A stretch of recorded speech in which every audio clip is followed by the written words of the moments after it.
UP में पंचायत चुनाव की तैयारी शुरू हो चुकी है। अगले साल अप्रैल तक पंचायत चुनाव कराने की तैयारी है। पंचायत चुनाव से पहले गांव का परिसीमन होगा। ग्राम पंचायत और राजस्व ग्रामों के शहरी क्षेत्र में शामिल होने की स्थिति बदलेगी। शासन ने सभी जिलों के ग्राम पंचायतों और राजस्व ग्रामों के आंशिक पुनर्गठन के प्रस्ताव मांगे हैं। वहीं परिसीमन में 1000 से कम आबादी वाले गांव नजदीक के ग्राम पंचायत में शामिल किए जाएंगे।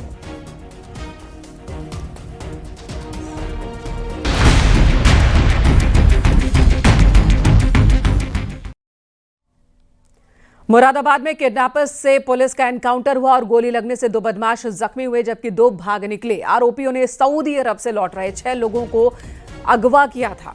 बदमाशों ने खुद को जांच एजेंसी का अधिकारी बताया था और इन 6 लोगों का अपहरण कर लिया था। बताया जा रहा है कि अरब से ये सभी आए थे और बदमाशों को शक था कि ये सभी तस्करी करके सोना लेकर आ रहे हैं और इसी शक में इन 6 लोगों को अगवा किया बदमाशों ने।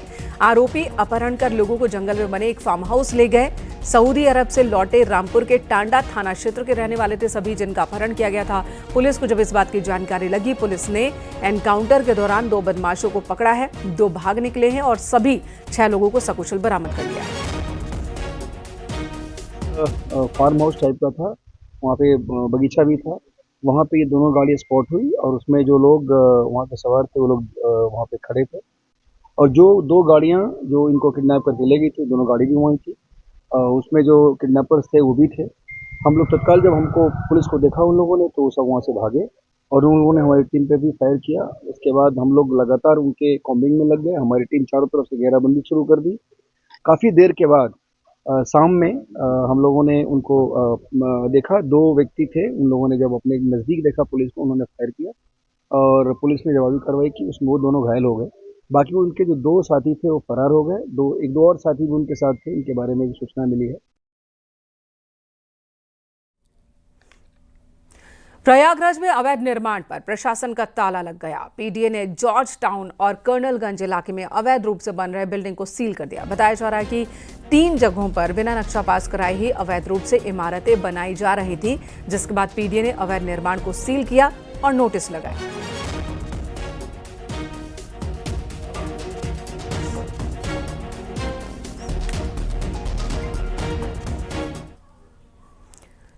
उधर गोरखपुर में मुठभेड़ के दौरान एक पशु तस्कर को गोली लगी। आरोप के मुताबिक वो पुलिस पर फायरिंग कर भाग रहा था। पुलिस की जवाबी कार्रवाई में पशु तस्कर के पैर में गोली लगी और पुलिस ने उसे गिरफ्तार कर लिया। हालांकि 2 भागने में सफल भी रहे। बदमाश अंसारी बिहार का बताया जा रहा है। उसके पास से तमंचा, कारतूस और पिकअप बरामद की गई। शाहपुर थाना के पादरी बाजार के पास ये मुठभेड़ हुई।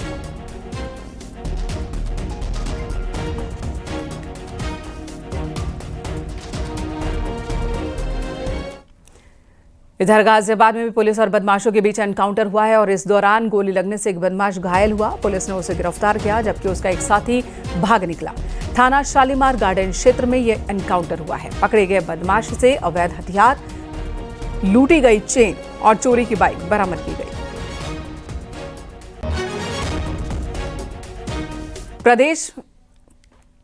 प्रदेश में कई जगहों पर पुलिस ने गाड़ी चोरों को गिरफ्तार किया। आपको अलग अलग जगहों की तस्वीरें दिखाते हैं जहां पर पुलिस को सफलता मिली है। हरदोई और उन्नाव में, हरदोई में गाड़ी चोरी के 2 आरोपियों को गिरफ्तार किया गया है। इनके पास से चोरी की 10 बाइकें बरामद की गई। इन बदमाशों के पास से अवैध तमंचा और कारतूस भी जब्त की गई। उधर उन्नाव में भी पुलिस ने 3 शातिर वाहन चोरों को गिरफ्तार किया। इन आरोपियों के पास से चोरी की 3 मोटरसाइकिल, 3 स्कूटी बरामद की गई। चेकिंग के दौरान पुलिस ने दोनों जगहों पर बदमाशों को पकड़ा।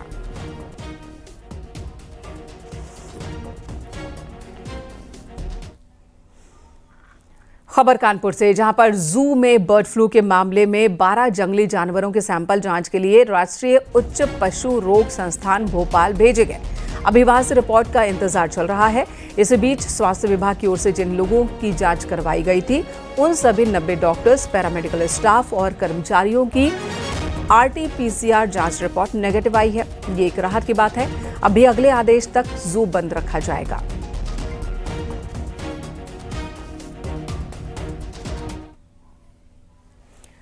सोनभद्र पहुंचे आरएसएस नेता इंद्रेश कुमार ने बड़ा बयान दिया। उन्होंने कहा कि मिलकर रहेंगे तो जन्नत मिलेगी, लड़कर रहोगे तो जहन्नुम मिलेगा और हम सब लड़कर नहीं मिलकर चलेंगे। पाकिस्तान को लेकर उन्होंने कहा कि जल्द ही पाकिस्तान का नक्शा बदल जाएगा। उन्होंने आरोप लगाया कि पाकिस्तान में आतंकी कैंपों को वहां की सेना का संरक्षण मिल रहा था। लड़कर नहीं, लड़कर नहीं, लड़कर नहीं, और नहीं तो जन्नत जाना पड़ेगा। मिलकर रहोगे तो जन्नत मिलेगी, लड़कर रहोगे तो जन्नत मिलेगी।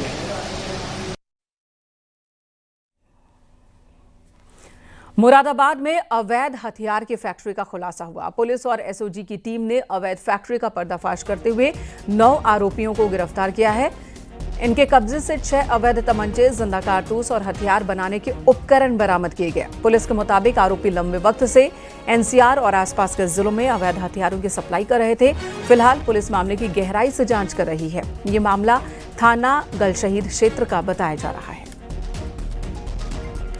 जो इनपुट था उस इनपुट को एक्सप्लोर करते हुए हम लोगों ने एक बहुत बड़ी इसमें रिकवरी हुई है, जिसमें 9 लोग अरेस्ट हुए हैं और इसमें काफ़ी मात्रा में आर्म्स, जो इलीगल आर्म्स हैं वो रिकवर हुए हैं। बनाने के जो इक्विपमेंट्स हैं वो रिकवर हुए हैं। उसके साथ साथ बहुत सारे पार्ट्स जो बनाने में यूज़ हो सकते थे वो सभी रिकवर किया है। सारे मशीन्स रिकवर हुए हैं, कुछ उसमें एक्सप्लोसिव्स रिकवर हुए हैं। ये जो 9 लोग हैं इसमें कुछ लोग ऐसे हैं जो यहाँ पर सप्लाई का काम करते थे, कुछ लोग ऐसे हैं जो इस अवैध शस्त्र का निर्माण करते थे और कुछ ऐसे हैं जो कारतूस का निर्माण करते थे। यानी ये 3 तरह का एक कंबाइंड गैंग था।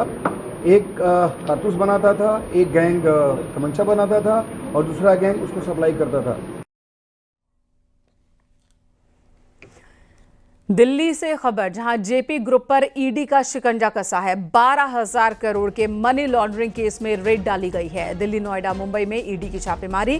15 ठिकानों पर ईडी ने एक साथ छापा मारा है। बड़ी खबर है इस वक्त की, जेपी ग्रुप और उससे जुड़ी कंपनियों पर छापेमारी की गई। मनी लॉन्ड्रिंग केस में 15 जगहों पर छापेमारी की गई है। दिल्ली एनसीआर में लगातार दूसरे दिन छापेमारी चल रही है। शंकर आनंद इस वक्त हमारे साथ फोन लाइन पर मौजूद है। शंकर, दूसरा दिन है छापेमारी का, अब तक इस दौरान क्या मिला? केंद्रीय जांच एजेंसी ईडी यानी प्रवर्तन निदेशालय के द्वारा एक बड़े सर्च ऑपरेशन की कार्रवाई को आज भी अंजाम दिया जा रहा है। दरअसल ये जो सर्च ऑपरेशन है ये कल से स्टार्ट हुई थी। जैसा कि राजधानी दिल्ली, नोएडा और मुंबई में कई बिल्डर्स ग्रुप जो है उनके खिलाफ सर्च ऑपरेशन की कार्रवाई को अंजाम दिया जा रहा है। जैसा कि प्रमुख जेपी ग्रुप है, इसके साथ महागुण और इसके साथ साथ कई बड़ी जो है उसके यहाँ ये सर्च ऑपरेशन की कार्रवाई को अंजाम दिया जा रहा है। एक तरह से कह सकते हैं सर्च ऑपरेशन के दौरान में काफी इलेक्ट्रॉनिक एविडेंस जो है उसे इकट्ठा किया गया है, काफी महत्वपूर्ण सबूत किया गया है।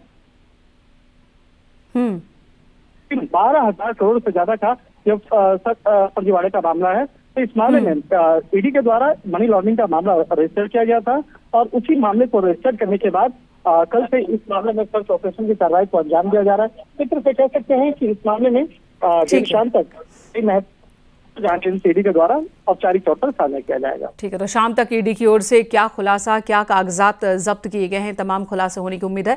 धन्यवाद आपका शंकर, इस वक्त पूरी जानकारी देने के लिए। तो जेपी ग्रुप पर ईडी की छापेमारी लगातार दूसरे दिन चल रही है।